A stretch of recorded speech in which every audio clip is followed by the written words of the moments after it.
Oi pessoal, esse vídeo faz parte de um projeto de resolução de todas as questões do Enem dos últimos 3 anos, 2017, 18 e 19.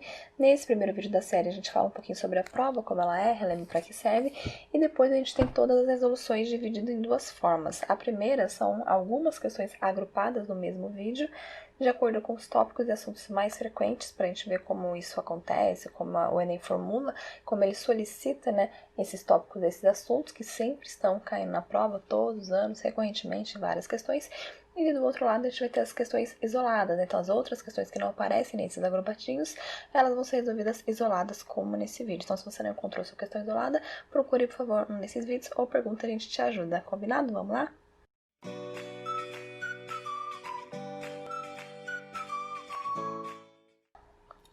Nesse vídeo a gente vai resolver a questão 7 do Caderno Azul do Enem 2017, uma questão que traz um texto literário. Você confere isso aqui na fonte, aqui embaixo, onde sempre vai trazer essa informação. O texto chama Causa Secreta, esse trechinho foi retirado da Causa Secreta de Machado de Assis. Então, portanto, texto literário no período ali chamado realismo da literatura, século XIX, finalzinho do século XIX, comecinho do século XX.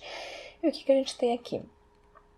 Garcia tinha-se chegado ao cadáver, levantara o lenço e contemplara por alguns instantes as feições defuntas. Depois, como se a morte espiritualizasse tudo, inclinou-se e beijou-a na testa. Foi nesse momento que Fortunato chegou à porta. Estacou assombrado. Não podia ser o beijo da amizade? Podia ser o epílogo de um livro adúltero. Entretanto, Garcia inclinou-se ainda para beijar outra vez o cadáver, mas então não pôde mais. O beijo rebentou em soluços e os olhos não puderam conter as lágrimas que vieram em borbotões, lágrimas de amor calado e irremediável desespero. Fortunato à porta onde ficara, saboreou tranquila essa explosão de dor moral que foi longa, muito longa, deliciosamente longa. Então aqui um texto literário, a gente já viu, que uma das funções linguísticas é justamente essa função poética. A função poética é aquela função em que se importa não só o que vai ser dito, não só o assunto, não só o objeto do texto, mas principalmente como vai ser dito. É uma função que não está só na poesia, está na literatura de modo geral. E aqui, por exemplo, a gente vê isso, a gente vê vários recursos que Machado vai utilizar para construir essa narrativa. Por exemplo, a gente tem um discurso indireto livre. Para quem não lembra, nossa, de discurso indireto livre, mas o que é isso, A gente sempre aproveita esse espaço de resolução de questões para lembrar também alguns conteúdos, não só para dar o certo e errado, isso você pode conferir no gabarito, mas para ser um momento um pouco de estudo também. Esse discurso indireto livre acontece quando o narrador, a gente tem um narrador em terceira pessoa, onisciente. O que é onisciente? Aquela pessoa que consegue ter acesso a todas as informações, está ciente de tudo, Oni de tudo, ciente de ciência. Ela está ciente de tudo, ela tem o conhecimento de tudo. Então, aquele narrador que consegue entrar dentro da cabeça dos personagens para poder ver o que está acontecendo lá, o que a pessoa pensa, o que a pessoa sente.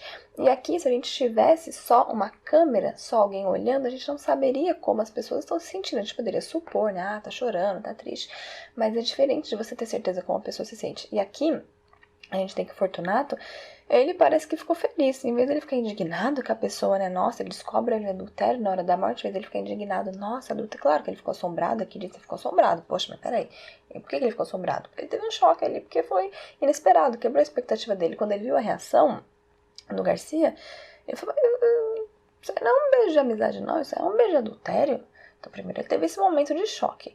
Mas o que aconteceu depois do choque? O que seria natural? Uma explosão de raiva?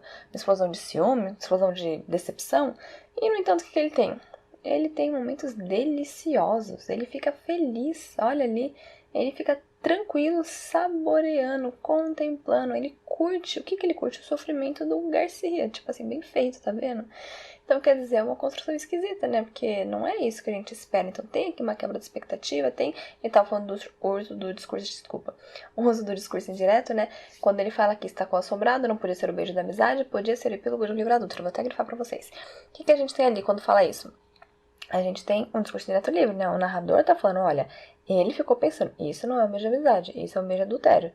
E depois, quando fala que ele ficou saboreando aquilo, que foi uma explosão deliciosamente longa de novo, é o que ele tá pensando, é o que ele tá sentindo. Então a gente tem esse discurso direto livre, esse narrador onisciente, que são recursos, a gente tem essa quebra de expectativa.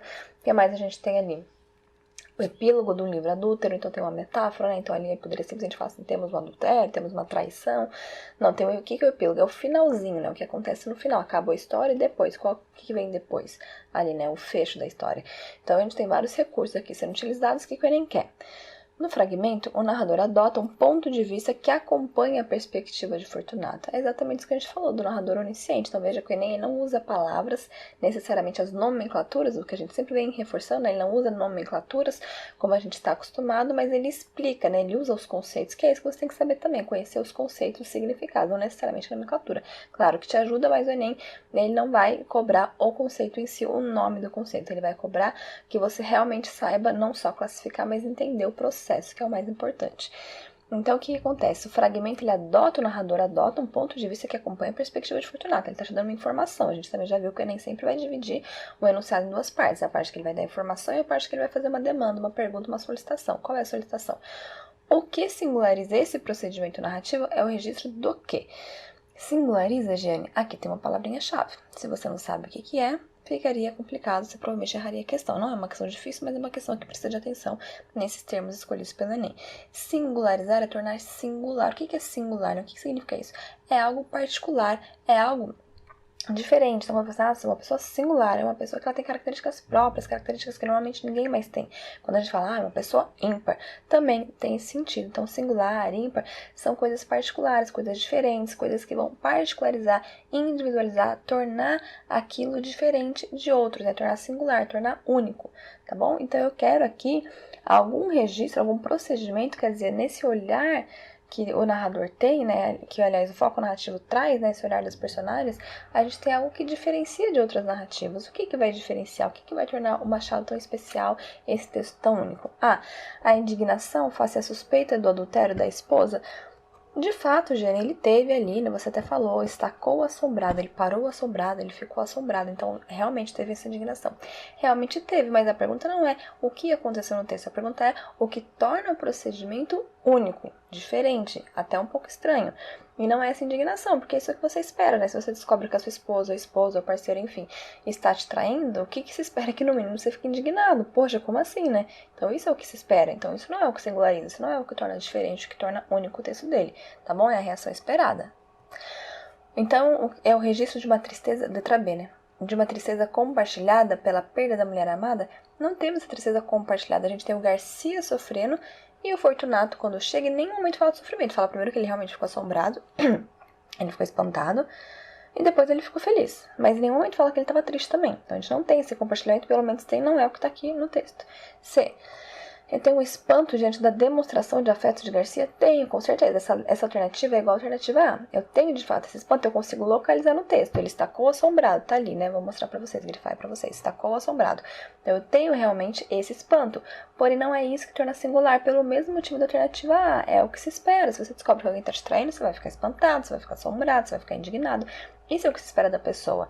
A questão aqui, o que torna particular, é o que acontece depois. Em vez dele ficar indignado, ficar com raiva, ficar indignado e chorar, ficar indignado e querer bater no cara, ficar indignado e sair correndo, ele fica indignado e fala, nossa, mas bem feito, ele tá sofrendo bastante. E fica ali curtindo o sofrimento do outro. É isso que é esquisito, é isso que quebra a expectativa e que constrói toda a ironia do texto do Machado.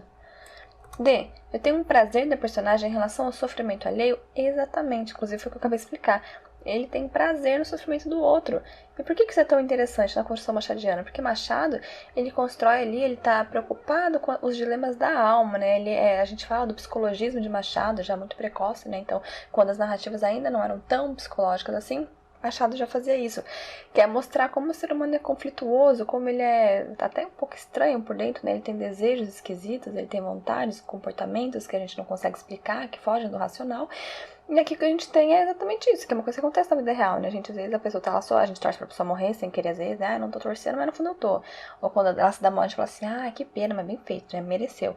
Então, esses desejos da alma, do nosso submundo, do nosso subconsciente, né, que a gente fica aí desejando mal dos outros, ou quando a gente, por exemplo, passa num acidente, a gente quer ficar olhando, por que a gente tem essa mania? Já perceberam isso? Quando a gente vê um acidente, geralmente quando tem um acidente tem vários. Por quê? Porque às vezes as pessoas passarem pelo acidente, elas querem ficar olhando, então elas freiam devagarinho, aí para de olhar pra frente pra ficar olhando, e quer ver lá se aconteceu alguma... Por que essa necessidade de ficar vendo grotesco, a gente chama de grotesco na literatura, né? Essa coisa esquisita, essa coisa pesada, forte, por que a gente tem essa necessidade? Não sei. Freud fala sobre isso, Machado também. Então Machado tá aí falando, nossa, o cara tem prazer no sofrimento do outro. Então, quer dizer, em vez de ele estar indignado porque esse pessoa tava traindo, não, ele tá ali com prazer no sofrimento do outro, que é uma coisa esquisita e é uma reação que infelizmente acontece às vezes. É um pouco estranho, mas acontece. E Machado trabalha com esses comportamentos um pouco estranhos da alma, né, do fundo da alma do ser humano. E a alternativa E, uma superação do ciúme pela comoção decorrente da morte? Não, de novo, ele não fala em nenhum momento que ele ficou comovido, que ele ficou triste, ele só fica primeiro assombrado, primeiro indignado, né? Tipo, nossa, o que tá acontecendo aqui? Depois, bem feito. Então, esse é o comportamento dele e é isso que torna singular, é isso que torna Machado único, né? É o tipo de abordagem que ele vai fazer, é o que ele vai revelar que tá na nossa alma, né? Essas partes mais escuras, essa parte que a gente tenta suprimir, fingir que não existe, o Machado vai direto e fala assim, mas tá aí sim, pessoal, não adianta querer esconder, a gente sabe que o ser humano é podre e tá ali com esses comportamentos. Ele traz à tona esse comportamento que a gente tem a tendência de ignorar, a tendência de fingir que não existe, e é nisso que tá grande parte do diferencial da obra dele, né? Por exemplo, quando a gente tem Brás Cubas, né? Brás Cubas é aquele cara super soberbo, que se acha o máximo, que não fez nada da vida dele, a gente tem vários vídeos sobre isso, vou deixar o link de 2 aqui que a gente comenta. Então, quer dizer, né, ele vai desvendar essa alma humana, vai colocar a gente pra pensar um pouquinho sobre quem o ser humano realmente é. Então, é uma questão de literatura, a gente viu que cai bastante artes, né, uma das formas artísticas, né, é justamente a literatura, que vai ser cobrada com frequência. Os textos não são dados para ser lido antes, eles podem ser lidos na hora da prova, você consegue resolver a questão, porque o foco dela é interpretação. Então, geralmente, o foco dela é ou entender uma informação que está no texto, ou justamente entender um procedimento narrativo, como nesse caso, né? Então, por que a pessoa fez isso, como aquilo foi possível linguisticamente, então veja que tem uma questão linguística, não é só entender a informação, mas linguisticamente como isso é feito, né?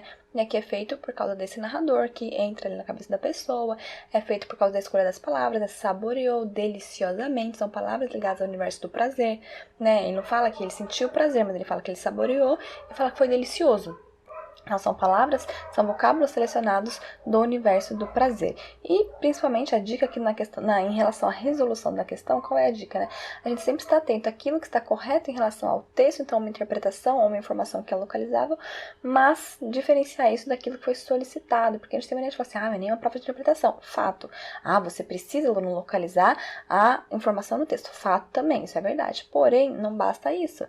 Que aqui a gente conseguiu na alternativa A e na alternativa C, a gente consegue localizar exatamente aquela informação no texto. Mas não é isso que foi solicitado. Não é solicitado, o que está no texto, qual a interpretação correta, qual a informação que está ali. O que é solicitado é especificamente o que torna o texto diferente. Por que Machado tem um estilo tão único e tão diferente? Então, sempre ficar atento que não basta ler o texto correndo e instalar uma alternativa que traz a informação correta em relação a ele. Tem que circular o enunciado, tem que sublinhar o enunciado para ficar claro que o texto, aliás, que o enunciado está solicitando o que ele quer de você, combinado?